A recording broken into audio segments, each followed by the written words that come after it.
Ayan. O sige, sige, mabangga ako, babayaran mo yan. Babayaran mo yan. Sige, banggay mo ako.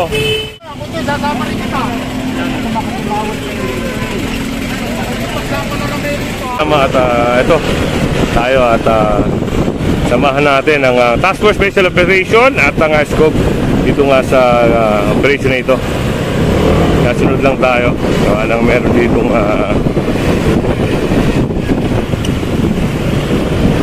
subject for clearing, no? Ang pagkakaalam natin dito, yung target nila dito, yung mga sidecar, yung mga agad.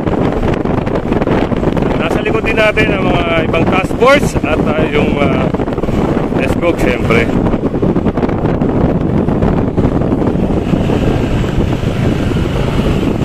So yun, may na-spot na tayo dito na sidecar, no? Tayo, ayun, hinahabol na ng mga hagad, mga kasama. Dahil joint operation ito, ESCOG at task force. Ito kasi mga complaint. Ito. Naharang na isa rin. Ito yung sidecar na yun, ayun. Ayun, sinampa na. Natakot, sinampa na, mga kasama. Ayun, sinampa na yun, no? Nandun. Sinampa na yun. At ito. Ayan. O sige, sige, mabangga ako, babayaran mo yan. Babayaran mo yan. Sige, banggay mo ako. Kasi nagtatakbuhan sila rito, mga kasama. Kaya hinahabol din ng task force. Kita nyo naman, no? Pati tayo babanggain.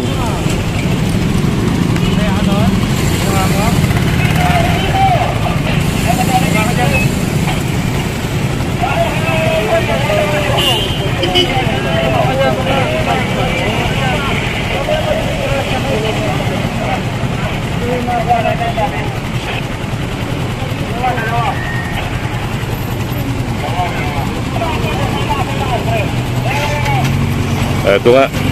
At meron pa doon sa unahan. Kaya kasama ngayon natin si Richard at mga task force. Sama rin natin si Tatay Manuel para nga dito sa operation na ito. Tawag mo na lang, kung sasama rin kita.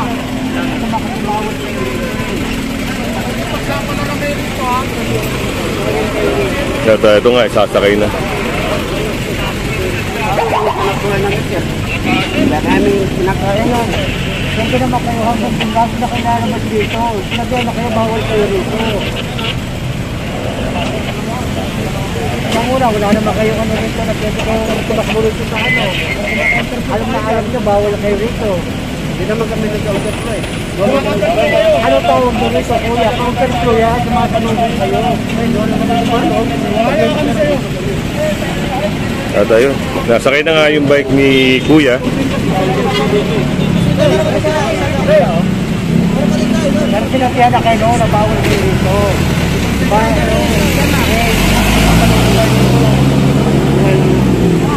Hindi na magagawa sa kami, trabaho lang yung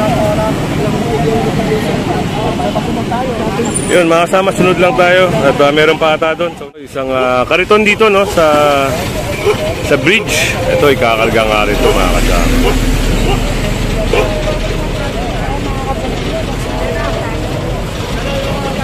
At ayun, may nakalagay pang kadena, no, para hindi makuha.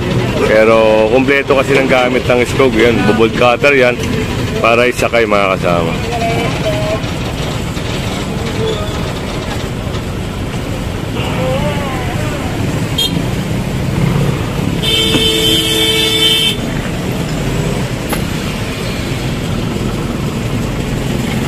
Ayun nga, at natanggal na yung kadena.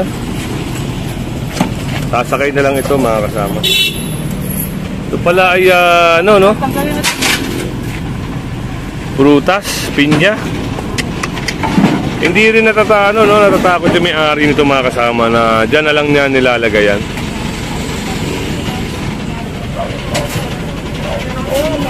Ang problema kasi, ito ay iniwan na lang basta unattended. So, yan. Parang ano kasi, eyesore din mga kasama. Ayan, binuhat na.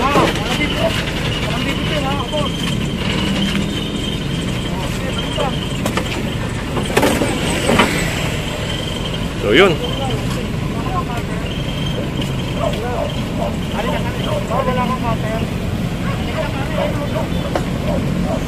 At dito ano yung ginawa nilang bahay mga kasama, no? Sa mismong tulay, ilalim ng tulay. Di nila alintana yung disgrasya na pwede silang mahulog sa napakalalim na tulay na yan. At pwede silang mamatay. Pwedeng gumuho. Pwede naman pag bagyo, mataas ang tubig, pwede rin sila rito. Yun, nagising na si ate. Talagang tinayuan nila ng ano, no? Bahay.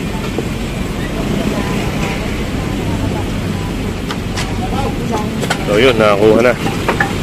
Hindi lang natin alam, baka meron ding jumper dito, no? Sa ngayon, wala pa naman tayo nakikita. Sinakay na, oh. Oh, may bata. Oh, dito lang tayo. Kaya nang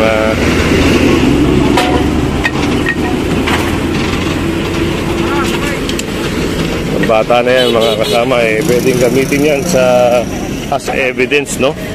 Kaya hindi tayo kumukuha ng mga bata. Isang naka-illegal parking na sasakyan dito na puti. Ayun. Kaya tinikita na si Kuya rito mga kasama. Yan si Sir Kakbay na magdidikit sa kanya. Sir, magkano yan? Halimbawa dito, naka-illegal park siya. Obstruct niya yung ano natin, sidewalk. Oo. 1,000 niya pag may driver. Pag wala pong driver, 2,000. Yun, at narinig nyo mga kasama, no? So, may driver, 1,000 po ang babayaran niya. Yan, paalala doon sa mga nag-illegal park. Yan, ingat-ingat po kayo, baka kasi may operation sa lugar na pinagpaparking nyo, yun, matitikitan kayo, sayang yung pera nyo. Imbis na doon kayo sa tamang lugar na mag-park, magagastusan pa kayo. At ayun, sunod lang tayo sa may task force at sa truck ng scope ng mga kasama na naka-illegal park. Sir, unattended po? Unattended?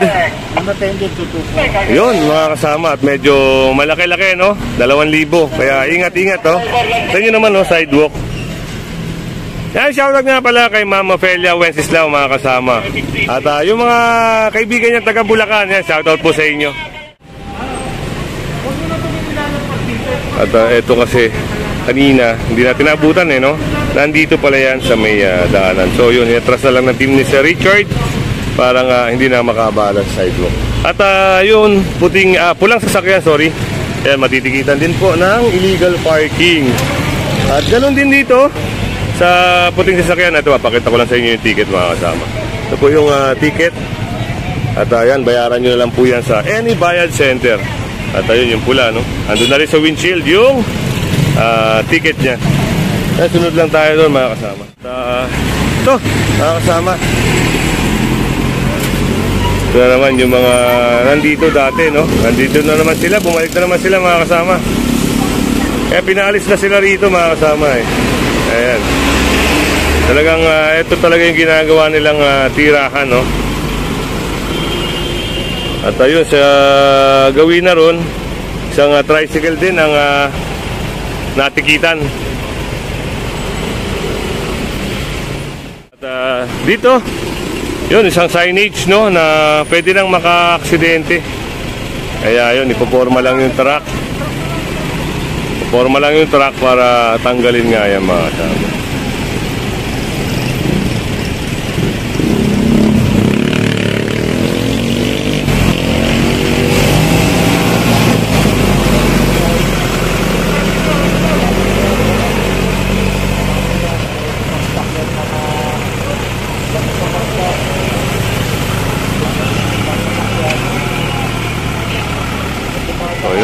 Medyo mahirap tanggalin, no? Gawa ng talagang nasa kawad ng mga kuryente. At yan pa ay napakadelikado kasi pwede rin mag-cause ng sunog. Yan, tanggal na mga. Dalawang sasakyan ng matitikitan ng illegal parking, no? Kita nyo naman kung paano nila pinarada yung sasakyan nila. Ito kasi yung daanan ng tao. So, yan, inobstruct nila. Dalawa yan mga kasama. So, unattended. Medyo mabigat-bigat, no? Dalawang sasakyan dito. Ayan. So, titikitan to mga kasama. Natikitan na pala. Sorry. Natikitan na yun, no? Natikitan na. Truck, no? Ang matitikitan dito. Ito na, oh. Parang buong bangketa na ang sinakop nito. At yan.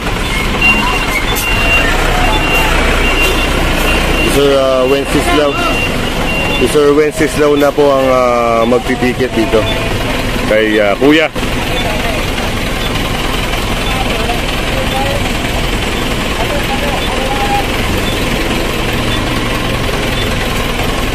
Yeah, di mo alam na bawal dito? Dito kayo nagpaparada lagi. Yun. Ngayon ka lang natsyempuhan. Ayan, ngayon lang natsyempuhan si Kuya. Talagang dito pala talaga sila nagpaparada. So yun, babayaran na lang ni Kuya ito sa bayad center, no? Para hindi siya maabala. Yun, papakita niya lang yung ticket niya mga kasama. At alam na ng mga taga-bayad center kung magkano yung babayaran niya. So yun, sunod lang tayo sa truck.